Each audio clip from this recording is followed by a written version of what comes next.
semuanya, Shalom Screamers bersama gue Angel. Dan hari ini gue akan kasih tau kalian info seputar kegiatan kita selama seminggu ke depan.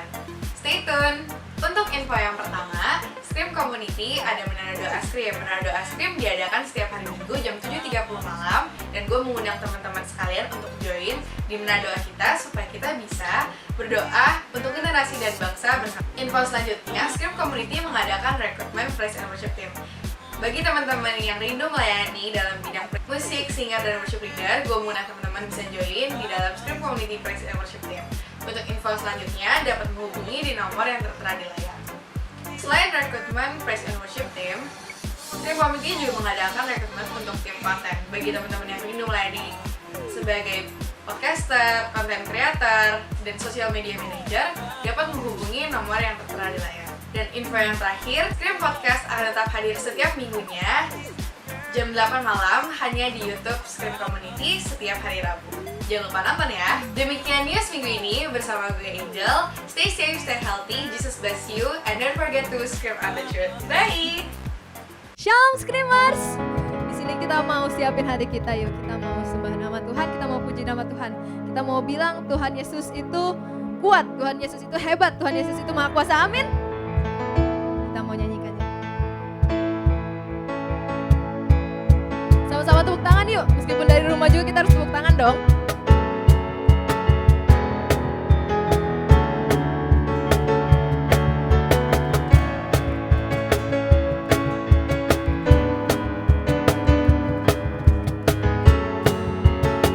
Tuhanku maha besar.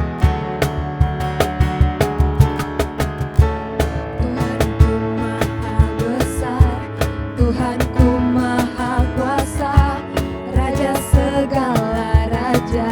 Dia takkan tergoyahkan, Dia takkan tergoyahkan, Dia takkan terkalahkan. Dia hidup dan berkuasa. Oh oh, serukan namanya, Yesus Tuhan Raja. Segala kuasa tunduk dalam namanya. Dia luar biasa, perkasa mulia.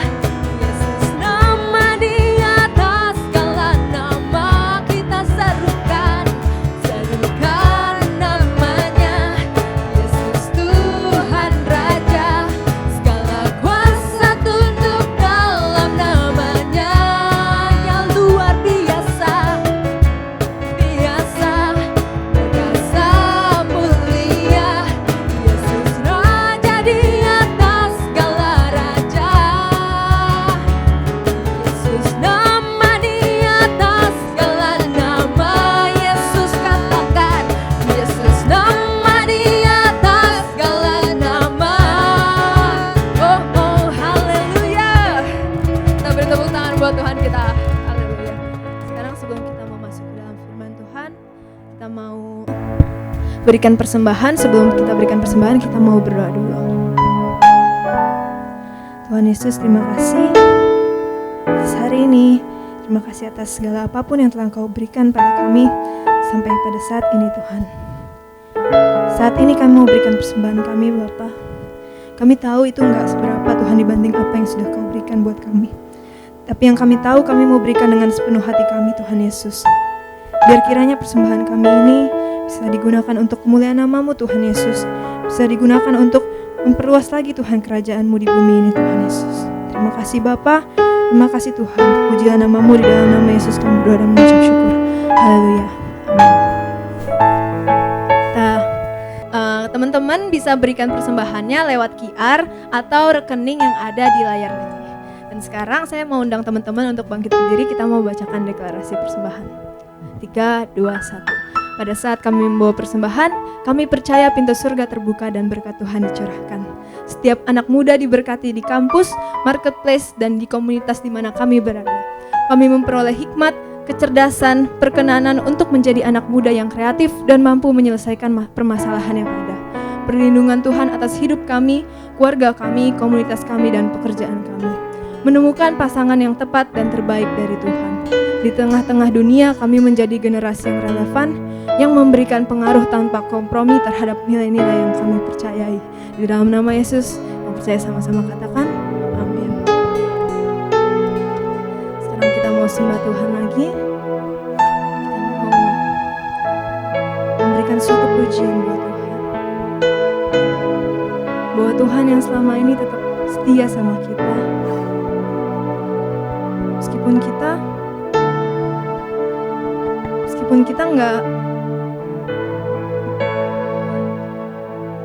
meskipun kita main-main sama Tuhan, Tuhan gak main-main sama kita. Tuhan tetap setia sama kita.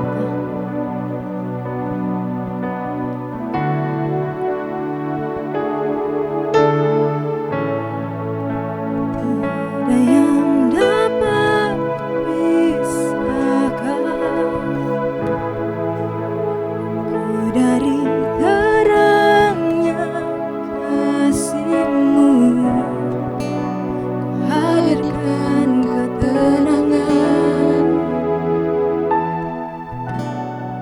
yang tak bisa dunia berikan. Kini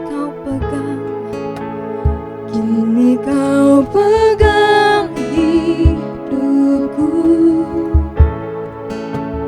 dan Kau hapus kesalahanku. Berharganya pengorbanan yang tak bisa dunia berikan. Kau hadir di setiap langkahku, ku aman di dalam hadirat-Mu. Kau buktikan Engkau setia. Kan ku angkat tinggi tanganku, kan ku angkat tinggi tanganku, tanda ku berserah kepadamu. Selamanya Engkau setia.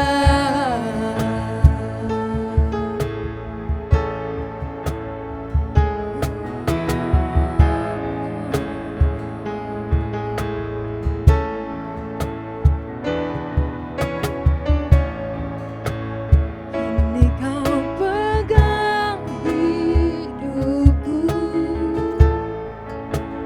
dan Kau hapus kesalahanku. Berharganya pengorbanan dunia tak bisa berikan, tak bisa dunia berikan. Mari kita sama-sama katakan, Kau hadir di setiap langkahku, ku aman di dalam hadirat-Mu. Kau buktikan Engkau setia. Ku angkat tinggi, kan ku angkat tinggi tanganku, tandaku berserah kepadamu. Selamanya Engkau setia. Kau hadir, Kau hadir di setiap langkahku. Ku aman di dalam hadirat-Mu. Kau buktikan yang Kau setia. Dan ku angkat tinggi tanganku Tuhan, kan ku angkat tinggi tanganku, tanda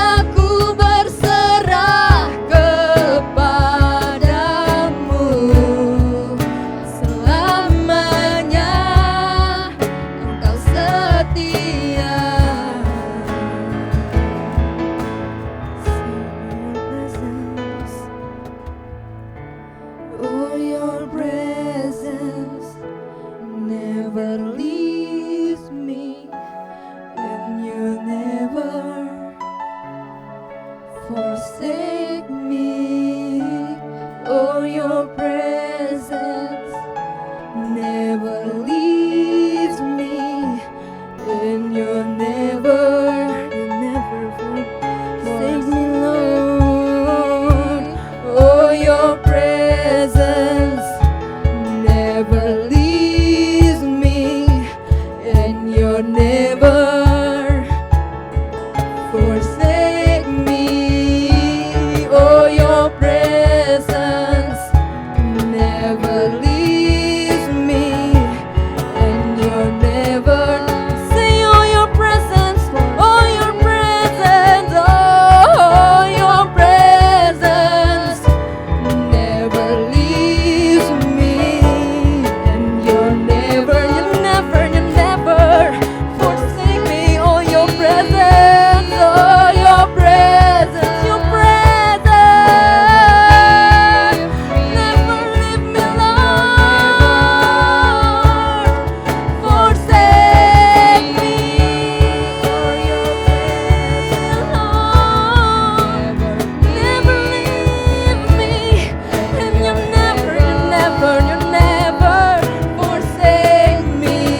Jesus, for I believe in the name of Jesus.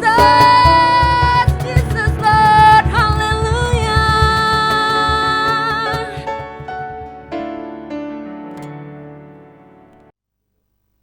Oke, teman-teman, hari ini kakak mau kita lanjutkan pembahasan kita di minggu yang lalu ya, dan kakak akan menutup serial beres ini sebagai dasar sebelum kita masuk kepada materi tanah hati. Ya, kita sudah belajar, kita sudah dengar firman Tuhan kemarin di ayatnya yang maka setelah siapkanlah akal budimu, itu kita udah bicara. Akal budi itu menjadi requirement utama ya, atau hal syarat utama untuk kita bisa menerima siapkanlah akal budimu, waspadalah dan letakkanlah pengharapanmu seluruhnya atas kasih karunia yang dianugerahkan kepadamu waktu penyataan Yesus Kristus. Hiduplah sebagai anak-anak yang taat dan jangan turuti hawa nafsu yang menguasai kamu di waktu kebodohanmu. Akal budi menjadi satu dasar, satu syarat utama yang diminta dari kita untuk kita bisa hidup menurut berpadanan dengan Kristus. Kita sudah bicara mengenai beres, beberapa hal kita sudah bahas di minggu yang lalu, dan hari ini kakak cuma mau tutup dengan satu statement bahwa kita perlu beres dengan Tuhan. Kenapa begitu? Yuk kita sama-sama buka firman Tuhan. Kita keluar dari Petrus pasal 1 ayat 13 sampai 25 dan kita masuk di Mazmur 139 ayat 13, 14, 15, 16.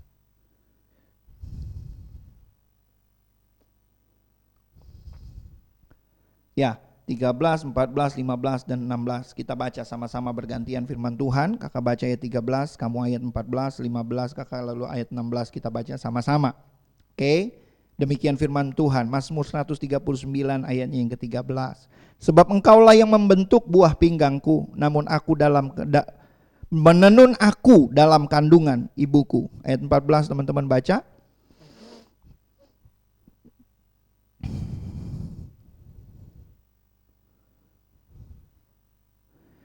Ayat 15, tulang-tulangku tidak terlindung bagimu ketika aku dijadikan di tempat yang tersembunyi dan aku direkam di bagian-bagian bumi yang paling bawah. 16, 2, 3 sama-sama. Matamu melihat selagi aku bakal anak, dan dalam kitabmu semuanya tertulis hari-hari yang akan dibentuk sebelum ada satu pun daripadanya. Beres dengan Tuhan. Kita udah belajar kemarin ya, kita udah ngerti kenapa kita perlu beres supaya kita bisa selaras dengan Allah. Apa aja yang kita perlu bereskan, bahwa kita perlu kembali kepada dasar yang Allah tetapkan, yaitu kuduslah kamu sebab aku kudus. Itu dulu pertama. Lalu yang kedua, hubungan kita dengan Tuhan dan sesama, itu yang Allah minta. Kalau kita sudah kudus, maka hubungan itu akan Tuhan pulihkan. Baru kita bisa ada kasih di dalam hubungan itu, baik kepada Allah maupun kepada sesama. Kita juga sudah mengerti, kita sudah belajar dari mana kita bisa dapatkan, dari mana kita bisa jadi kudus. Kekudusan itu bukan jadi barang mahal. Kekudusan itu bukan jadi sesuatu hal yang tidak mungkin bagi kita. Kekudusan itu justru jadi sesuatu yang betul-betul Allah anugerahkan kepada kita lewat kematian Kristus di kayu salib buat tebus dosa kamu dan saya. Kekudusan itu lalu jadi mungkin, dan Allah membuatnya dengan suatu cara yang sangat sederhana, yaitu apa? Hiduplah dengan taat melakukan nilai-nilai kebenaran. Nilai-nilai kebenarannya apa saja? Kita juga sudah belajar. Mari kita lakukan nilai-nilai kebenaran. Yang pertama adalah firman Allah. Yang kedua adalah hukum yang berlaku, karena hukum itu diambil dari dasar-dasar firman Tuhan. Yang ketiga adalah kata-kata yang keluar dari orang tua kita. dari pemimpin kita, orang yang ada di atas kita. Mari kita dengarkan kata-kata mereka. Mari, firman Tuhan bilang, hai anak-anak, dengarkanlah orang tua, taatilah orang tuamu di dalam Tuhan. Itu yang jadi dasar kita. Lalu kemudian ketika kita sudah dikuduskan, maka hidup kita kembali menjadi standar. Ya, standar apa Kak? Standar untuk orang bisa berhubungan dengan layak. Seperti apa? Seperti dulu ketika Adam dan Hawa masih ada di Taman Eden. Mereka belum jatuh kepada dosa, mereka berhubungan dengan Tuhan. Dan ketika mereka tidak terkontaminasi oleh dosa, hubungannya berjalan dengan baik. Mereka berjalan bersama-sama dengan Allah, Alkitab tulis. Alkitab mengatakan setiap sore, setiap hari sejuk Allah berjalan dalam taman itu, mereka mengenal langkah kaki Allah. Kenapa bisa begitu? Karena itu datang dari kebiasaan. Hubungan yang baik, hubungan yang intim, yang dekat. Tetapi ketika mereka terkontaminasi oleh dosa, mereka mulai terpisah dari Allah. Mereka mulai mengenal hal-hal yang jahat.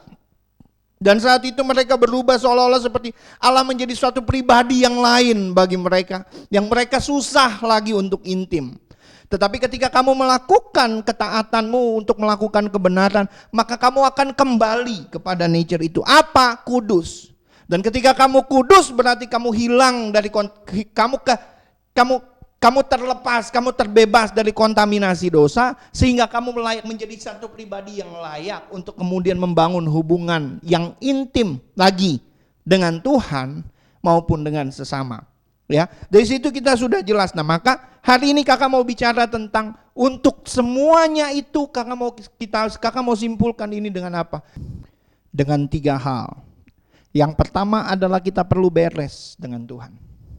Yang kedua adalah kita perlu beres dengan diri sendiri. Dan yang ketiga kita perlu beres dengan pemimpin kita, dengan otoritas yang ada di atas kita.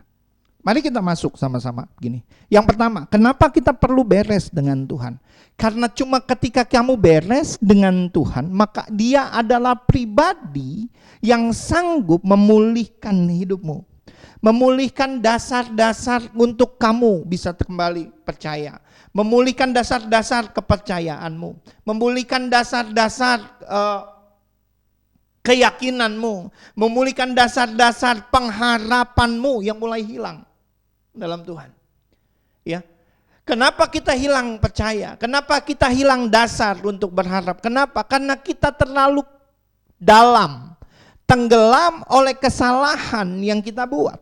Kita terlalu jauh, lari, melangkah, dipisahkan oleh dosa yang kita lakukan. Dan untuk itu obatnya cuma satu, nggak ada lain, Tuhan. Cuma satu-satunya yang bisa beresin itu.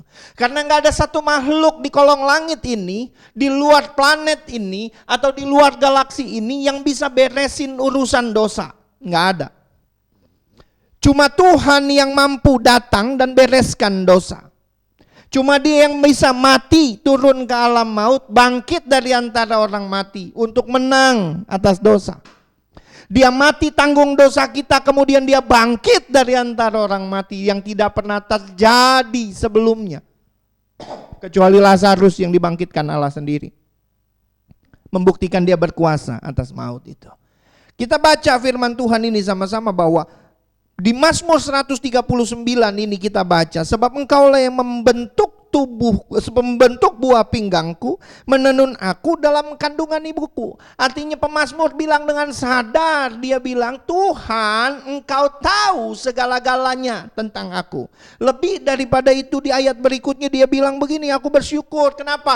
Karena kejadianku dahsyat dan ajaib, dan aku betul-betul menyadarinya. Ajaib apa yang Engkau perbuat. Tulang-tulangku tidak tersembunyi bagimu. Tuhan tahu detailnya kita gimana, Tuhan tahu pikirannya kita gimana, Tuhan tahu. Tetapi Tuhan dibatasi oleh kehendak bebas yang Dia berikan kepada kita. Untuk apa kehendak bebas itu? Kehendak bebas itu Dia berikan supaya Dia menginginkan kita mengasihi Dia dengan segenap hati, bukan karena Dia paksa. Tetapi karena sungguh-sungguh kita menyadari kita perlu mengasihi Allah yang sungguh itu, Allah yang hidup itu, Yesus Kristus namanya, dengan segenap hatimu, dengan segenap akal budimu, supaya dengan begitu kamu kembali intim dengan Tuhan. Dia terbatas oleh itu. Maka beres dengan Tuhan artinya tidak ada yang membatasi pikiranmu untuk kembali kepada Allah. Dosa tidak, pelanggaran tidak. Kenapa? Karena itu sudah selesai. Kristus sudah beresin buat kamu. Tetapi kenapa kita masih belum beres? Karena kita masih nganggap itu belum selesai. Kalau kita mengerti hal ini betul-betul, maka kamu kasih tahu Tuhan yang bentuk hidupmu. Bahkan di ayatnya yang ke-16 di Mazmur 139, matamu melihat selagi aku bakal anak. Lagi bakal anak, bakal masih zigot. Bakal anak.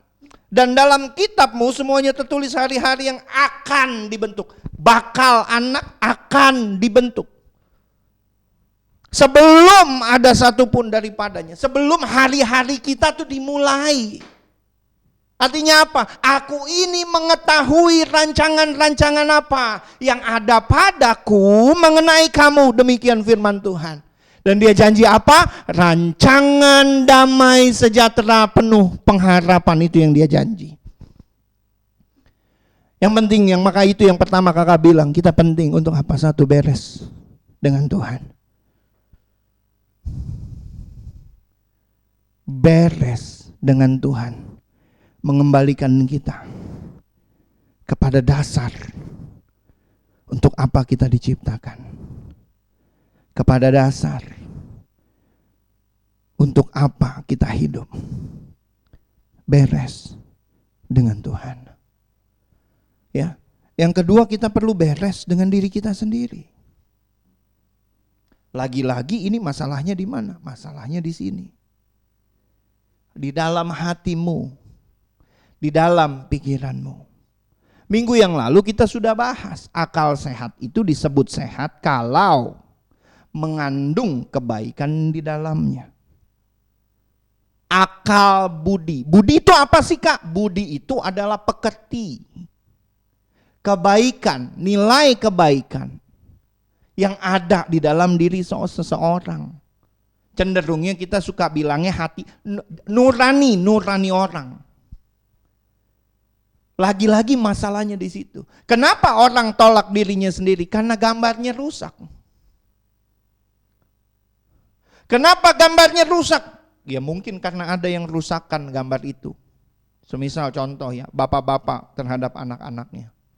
Maksud hati mendidik terlalu jahat, gambar ayah rusak dalam dirinya. Tiap kali disuruh panggil papa nggak mau. Tiap kali papa pulang nggak mau lihat. Tiap kali ngomong sama papanya marah. Tiap kali datang ke gereja lagu pujian diangkat. Kau seperti bapa sayang anaknya. Orang lain nangis terseduh-seduh, dia nangis jejeritan. Wah, WL-nya makin tambah dalam. Demikianlah engkau mengasihiku. Kenapa? Dikira dilawat Tuhan, padahal kepahitannya keluar. Kenapa? Menolak gambar bapa itu. Itu contoh, ya, contoh. Contoh lain lagi. Seorang anak gadis dibully karena keadaan keluarganya yang miskin, keadaan ekonominya yang miskin. Berteman ditolak, bergaul dijauhi. Kenapa? Dianggap miskin. Jangan ada yang mau main sama si miskin itu. Gambar dirinya rusak. Kemudian dia benci kemiskinan, maka dia mencari kekayaan atau harta benda dengan segala cara. Dia kemudian menjual dirinya. Dia kemudian melakukan hal-hal yang di luar bayangan orang bisa lakukan. Dia mulai mencari kehidupan dengan mencari perbaikan keuangan dengan cara-cara yang cepat dan gampang. Walaupun harus mengorbankan dirinya, walaupun harus mengorbankan kesuciannya, walaupun harus kadang mengorbankan kesehatannya, dia lakukan. Kenapa? Karena gambar dirinya rusak. Kemudian waktu dia udah mulai punya barang-barang yang bagus, hidupnya udah mulai terangkat, uangnya udah mulai banyak, mobilnya udah mulai bagus ya. Dia mulai post, Dia mulai foto-foto, dia mulai selfie, dia mulai coba beberkan semuanya itu di media supaya semua orang tahu. Cuma untuk apa? Cuma untuk buktikan dirinya gua pantas untuk diterima karena gua gak semiskin dulu yang lu pernah lihat. Itu gak beres sama diri sendiri. Itu menolak diri sendiri. Apa yang menyebabkan orang menolak diri sendiri? Luka di dalam hatinya. Luka. Banyak luka. Perasaannya terluka. Sehingga kamu perlu beres dengan diri sendiri. Padahal orang-orang yang kayak begitu, kitab Amsal bilang begini, mereka itu mengingkari dirinya sendiri. Tujuannya pengen apa sih? Tujuannya pengen baik, tetapi caranya nggak benar. Maka kitab Amsal tulis bilang apa? Dia bilang begini, mungkinkah seseorang membawa api di dalam gelembung bajunya dengan tidak terbakar? Nggak mungkin. Nggak mungkin. Mungkinkah seseorang berdiri, berlayar menggunakan dua perahu, kaki yang satu di perahu yang lain, yang satu di perahu yang lain, kemudian pergi berlayar? Nggak mungkin. Mungkinkah seseorang dapat mengabdi kepada dua tuan sementara yang satunya baik dan yang lainnya jahat? Nggak mungkin jawabannya, nggak mungkin. Sehingga kamu perlu beres dengan dirimu sendiri. Dan yang ketiga yang terpenting adalah kamu perlu beres dengan otoritas yang ada di atasmu. Kenapa begitu lagi? Karena firman Tuhan bilang berdoalah bagi orang-orang, bagi para pemimpin-pemimpinmu. Kenapa? Karena merekalah orang-orang yang berjaga-jaga atas kehidupanmu. Tanpa kamu tahu, tanpa mungkin kamu sadari, orang tuamu lihat tiap malam bertelut di samping ranjangnya, kemudian hanya untuk berdoa, Tuhan tolong anakku, Tuhan pimpin anakku, Tuhan jaga anakku, Tuhan lindungi anakku. Walaupun kayaknya pagi-pagi, bangun, cepat, sekolah, kuliah dan sebagainya. Sebenarnya dia merindukan hal-hal yang baik. Di tengah-tengah, mungkin di dalam amarahnya buat kamu, cuma dengan satu keinginan supaya kamu baik. Pembina-pembinamu, setiap kali mereka bicara seolah-olah kayaknya ngomongnya gak enak banget sih. Wah Katoni nih, wah kalau udah dipanggil Katoni mah pasti ditegur dah, males dah gua kalau yang begini dah, pelayanan banyak dramanya. Dikit-dikit dipanggil diomongin, dikit-dikit dipanggil diomongin, dikit-dikit ditegur. Dengar. Semuanya itu cuma untuk satu tujuan, supaya kamu tidak salah. Tidak salah langkah, tidak salah understandingmu. Berdamai. Beres. Ketika kesemuanya itu kamu sudah lakukan, maka firman Tuhan bilang, kamu berbahagia. Lalu gimana caranya, Kak? Kakak cuma mau akhiri dengan ini, dengar baik-baik. Nggak ada cara lain. Mari dengan penuh keberanian hampiri tahta kasih karunia, supaya kamu beroleh kasih karunia dan rahmat. Nggak ada cara lain. Cuma Tuhan yang mampu perbaiki dirimu. Tuhan yang perbaiki gambar dirimu. Cuma Tuhan yang mampu perbaiki image-mu, kesanmu terhadap orang lain atas apa yang mereka mungkin katakan atau nasihatkan kepada kamu. Cuma Tuhan yang mampu kembalikan itu. Kenapa? Dia yang menenun kamu. Jadi kalau benangmu putus di mana, dia yang tahu bagaimana benerinnya. Nggak ada cara lain. Mazmur 139 ayat 13 sampai 16 ini memberitahukan kepada kita dua hal. Bahwa Allah adalah pribadi yang mampu memperbaiki hidup kita. Dan Allah juga adalah solusi tempat kemana kita harus datang ketika kita mau semuanya diperbaiki. Kenapa, Kak? Karena itu dia tadi, dia yang menjadikan hidup kita. Salah kamu kalau misalnya kamu punya mobil Toyota, kamu bawa ke showroom BMW untuk servis itu mobil. Salah kamu. Kenapa? Karena makernya Toyota bukan BMW. Demikian pula sebaliknya, kalau kamu punya BMW, kamu bawa ke showroom Toyota dan suruh mereka perbaiki, remapping segala dia punya ECU, apa computerized dan sebagainya. Kenapa? Karena bukan mereka makernya. Cuma Tuhan. Kalau kamu adalah manusia, kenapa untuk bisa diperbaiki cuma kepada Tuhan? Kenapa? Karena Dia yang ciptakan. Hari ini para ilmuwan bisa menciptakan segala macam teknologi, alat bantu kesehatan, jantung buatan, organ buatan. Tetapi mereka tidak pernah bisa menciptakan suatu manusia yang hidup utuh.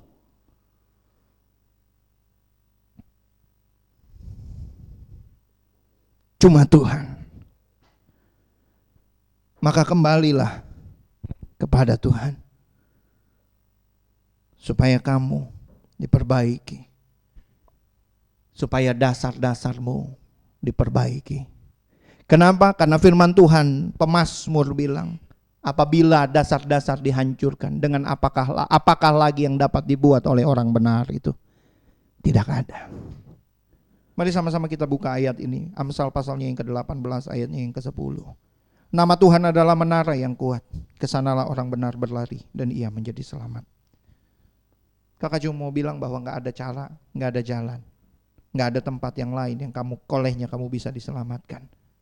Mari datang kepada nama itu. Nama yang menjadi menara yang kuat, yang bisa menyelamatkan hidupmu dan saya, yaitu dalam nama Yesus. Mari kita tundukkan kepala, kita datang pada Tuhan. Bapak, terima kasih buat kebenaran yang hamba boleh sampaikan sore hari ini. Hamba berdoa biar kiranya apa yang hamba sampaikan menjadi berkat buat setiap teman-teman yang mendengarkan dimanapun mereka berada. Dan hamba berdoa, hamba merilis, hamba memberkati teman-teman sekalian dimanapun mereka berada hari ini Tuhan. Kebenaran-Mu menjangkau mereka, kebenaran-Mu tinggal dalam hati mereka, dan kebenaran-Mu tetap hidup di dalam setiap langkah mereka, sehingga integritas mereka tidak terbantahkan, mereka tidak tergoyahkan, dan mereka tetap hidup di hadapan-Mu seperti apa yang Engkau kehendaki. Di dalam nama Yesus Kristus, hamba-Mu selesai menyampaikan kebenaran firman-Mu, tetapi hamba berdoa firman Tuhan, Engkau yang menyampaikan, Engkau yang berbicara terus di dalam setiap mereka, untuk supaya mereka tetap di dalam kebenaran-Mu. Kami mau siapkan hati kami mau terima perjamuan kudus-Mu. Di dalam nama Yesus, haleluya. Saudara kasih Tuhan, mari bangkit berdiri kita semua. Kita akan mengadakan perjamuan kudus hari ini. Mari angkat roti tangan kanan kita.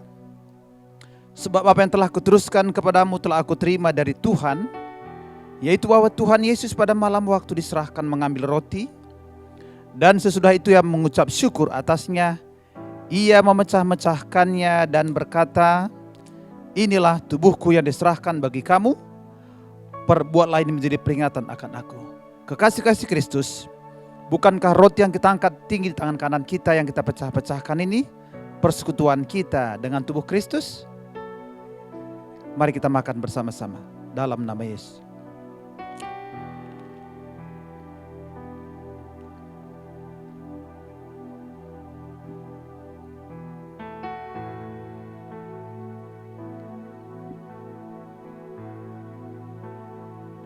Mari kita angkat cawan di tangan kanan kita.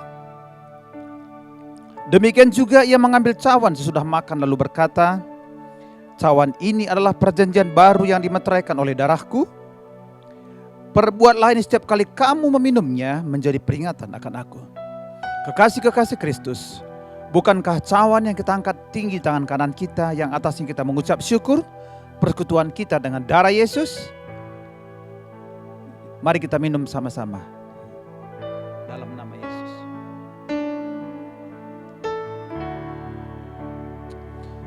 Mari sama-sama naikkan syukur kepada Tuhan. Naikkan syukur betapa besar kasih Tuhan buat hidup kita.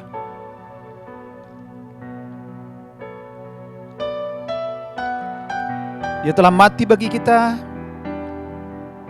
dan menyelamatkan kita, supaya kita layak terima kekuatan dan ucapan syukur kepada Allah kita. Amin. Saudara kasih Tuhan, mari bangkit berdiri bersama-sama. Angkat dua tanganmu. Ya, pulang dan terimalah anugerah, terimalah rahmat. Tuhan memberkati engkau dan melindungi engkau. Tuhan menyinari engkau dengan wajahnya, beri engkau kasih karunia. Tuhan menghadapkan wajahnya kepadamu dan memberi engkau damai sejahtera. Biar segala berkat yang terbaik dari Allah Bapa di sorga, berkat terbaik dari Tuhan Yesus Kristus, berkat terbaik dari Allah Roh Kudus menyertai kita mulai hari ini bahkan sampai selama-lamanya. Kita yang percaya diberkati Tuhan katakan sama-sama, amin. Terima kasih telah bergabung di ibadah online Scream Community. Selamat hari Sabtu, Tuhan Yesus memberkati. Sampai minggu depan.